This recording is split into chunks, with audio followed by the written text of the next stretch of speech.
एक नई वीडियो के साथ आज मैं फिर हाजिर हूं। आपका होस्ट दोस्त विक्रांत जोशी आपका स्वागत करता हूं मैं रिव्यू मास्टर में, जिसमें हम लेके आते हैं दिन भर की स्पेस और डिफेंस न्यूज की टॉप खबरें। यदि आपने इस चैनल को सब्सक्राइब नहीं किया हुआ है तो अभी कर लीजिए और बेल आइकन को भी प्रेस कर दीजिए। यदि आप मुझे ट्विटर पर फॉलो करना चाहते हैं, लिंक डिस्क्रिप्शन में मिल जाएगा और स्क्रीन पर भी मिल जाएगा। अभी सबसे पहली खबर की बात करेंगे तो तेजस की नेवल वेरिएंट की तरफ से निकलकर सामने आ रही है, NP5 की तरफ से निकलकर सामने आ रही है। आपको पता है कि नेवल वेरिएंट हमारे पास दो प्रोटोटाइप बने हुए हैं तेजस के, जिसका कि अभी कुछ दिनों पहले या कुछ महीनों पहले विक्रमादित्य पे, INS विक्रमादित्य पे ट्रायल हुआ था। इसमें लैंडिंग करना डेक पर और वहां से टेक ऑफ करना और डेक को छूकर उड़ना, इस प्रकार के कई ट्रायल हुए थे। और ये दोनों ही जो प्रोटोटाइप थे NP1 और NP2 उनके द्वारा ये किया गया था। NP5 अब कहा जा रहा है कि अप्रैल तक बनकर तैयार हो जाएगा। इससे दो चीजें की जाएगी। NP5 आपको पता है कि डेक बेस्ड ट्विन इंजन वाला एयरक्राफ्ट भारत बना रहा है इंडियन नेवी के लिए, उसके लिए एक टेस्ट बेड की तरह काम करने वाला है NP5। इसके अलावा ऑफ नॉमिनल ट्रायल के लिए भी इसका इस्तेमाल किया जाना है। ऑफ नॉमिनल ट्रायल मतलब जब समंदर का वातावरण खराब रहता है, इस प्रकार का सिमुलेशन करके इस एयरक्राफ्ट को ट्राई करके देखा जाएगा कि इसमें क्या चीजें निकलकर सामने आती हैं, इससे क्या आंकड़े निकलकर सामने आते हैं और उसके हिसाब से आगे के एयरक्राफ्ट को डेवलपमेंट में हमें मदद होने वाली है। ये NP5 उसमें भी काम करने वाला है जो कि HAL ने अमेरिका को उनकी नेवी के लिए जो ट्रेनर एयरक्राफ्ट उनको चाहिए उसके लिए एक प्रपोजल अमेरिका भेजा हुआ है। अगर वो सिलेक्ट हो जाता है और HAL को कहा जाता है कि अपना प्रेजेंटेशन दें, तो NP5 ही वो एयरक्राफ्ट होगा जिसको कि प्रेजेंट किया जाएगा और इस प्रकार से प्रेजेंट किया जाएगा कि अमेरिकन नेवी इसको ले सके। तो NP5 बहुत ज़्यादा महत्वपूर्ण है अगर हम तेजस के नेवल वेरिएंट की बात करें। और हम जानते हैं कि तेजस का नेवल वेरिएंट नहीं आने वाला है। ये जो भी ट्रायल हो रहे हैं वो twin engine deck based aircraft के लिए हो रहे हैं, तो इनका नाम ही केवल तेजस है, पर आगे चल के ये ट्विन इंजन वाले एयरक्राफ्ट के टेस्ट बेड की तरह काम करने वाले हैं। बात करते हैं भारत और सिंगापुर की। आपको पता है कि दोनों ही देशों के बीच में लॉजिस्टिक सपोर्ट के एग्रीमेंट साइन हुए हैं। अब जाके ऐसा एग्रीमेंट साइन हो गया है कि यदि सिंगापुर की सबमरीन कहीं फंसी हो या उसमें लोग फंसे हो तो उनकी मदद करने के लिए इंडियन नेवी अपने रेस्क्यू वेसल्स भेजेगी। आपको पता है कि इंडियन नेवी के पास दो इस प्रकार के रेस्क्यू वेसल हैं जो कि सबमरीन में फंसे लोगों को निकालने के लिए इस्तेमाल होते हैं। 2 साल पहले ही भारत ने इनको खरीदा है। अब सिंगापुर के साथ जो डिफेंस टाई अप है वो बढ़ता ही चला जा रहा है और इसी का एक नया नमूना हमें देखने को मिला है कि अब उनको अगर सबमरीन में किसी भी प्रकार की इमरजेंसी का सामना करना पड़ता है तो भारतीय नेवी व नेवी होगी जो कि उनके सपोर्ट के लिए और उनकी मदद के लिए आगे सामने आएगी। वहीं दो देशों के कॉपरेशन से ही बात की जाए तो UAE की तरफ से निकलकर खबर आ रही है। आपको पता है कि रफेल भारतीय एयरफोर्स में ऑलरेडी काफी इंडक्ट किए जा चुके हैं। 3 रफेल और आने वाले हैं और इनके लिए जो इनको एयर टू एयर रिफ्यूलिंग करनी है, इससे पहले फ्रांस के द्वारा किया जा रहा था।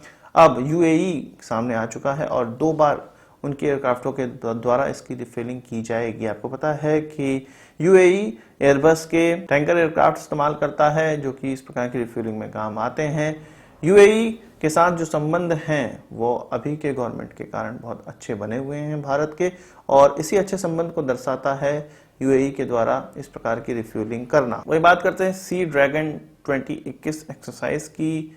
या आप एक तरह से इसको ट्रेनिंग मान सकते हैं जो कि गुआम में हो रही है और इसमें India, America, Japan, Canada, Australia की नेवी भाग ले रही है और इसका औचित्य एंटी सबमरीन वॉरफेयर की ट्रेनिंग लेना है। इसमें 125 घंटे की फ्लाइट ट्रेनिंग होगी, इन फ्लाइट ट्रेनिंग होगी जो कि सबमरीन को ट्रैक करने और सबमरीन को डिटेक्ट करने की एक ट्रेनिंग होने वाली है। इसमें भारत का P8I भी भाग ले रहा है और भारत के कंटीजेंट भी भाग ले रहे हैं।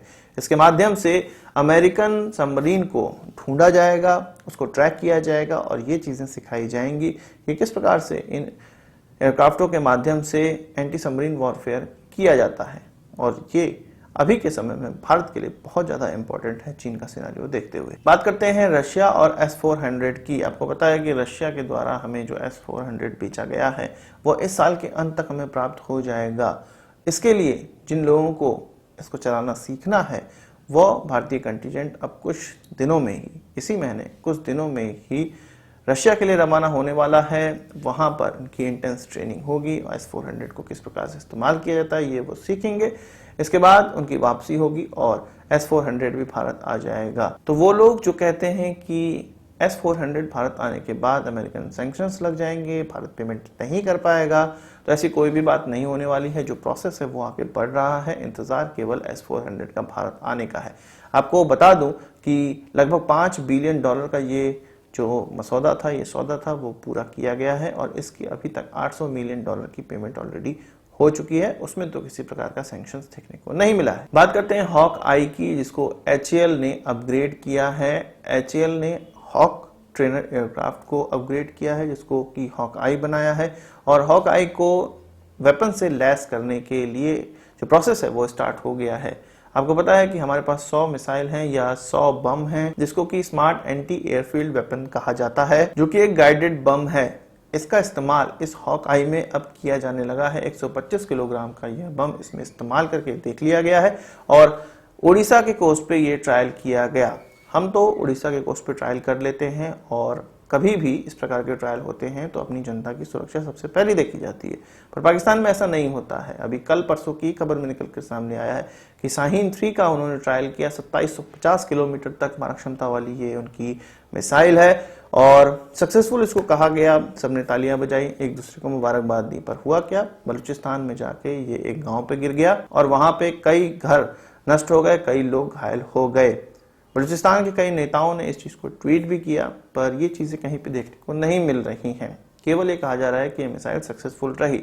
एक्चुअल में इस मिसाइल को जिधर को जाना था उधर ये गई ही नहीं और उन्हीं के बलूचिस्तान प्रांत में ही गिरी और वो भी रिहायशी इलाके में गिरी। एक्चुअल में पाकिस्तान बलूचिस्तान में इस प्रकार के ट्रायल करता रहता है, हमेशा से करता रहता है, पर उन्हें अपनी जनता का कोई ख्याल नहीं होता है और उनको ये नहीं पता कि उनकी मिसाइल किस तरफ जाने वाली है। वो इसको सक्सेसफुल तो कह दिए, पर जिधर जाना चाहिए, जाहिर सी बात है वो ऐसा तो नहीं चाह रहे होंगे कि उनके किसी गांव पे गिरे। और पाकिस्तान ऐसा चाह भी सकता है, बलूचिस्तान से तो पुरानी दुश्मनी है उनकी, तो ऐसा चाह भी सकता है, पर जो भी है उनके ही मिसाइल उनके ही लोगों पर, सो कॉल्ड उनके ही लोगों पर अब अटैक कर रही है। आज की इस वीडियो के लिए बस इतना ही। आशा करता हूं आपको वीडियो पसंद आई होगी, आप इसको एक बड़ा thumbs up जरूर देंगे। इस वीडियो से मुझे कोई सवाल सुझाव कमेंट बॉक्स में जरूर लाइएगा और यदि आपने हमारा चैनल को सब्सक्राइब नहीं किया उसे भी कर लीजिए, क्योंकि हम इस प्रकार की वीडियो लाते रहते हैं। नमस्कार, थैंक यू, जय हिंद।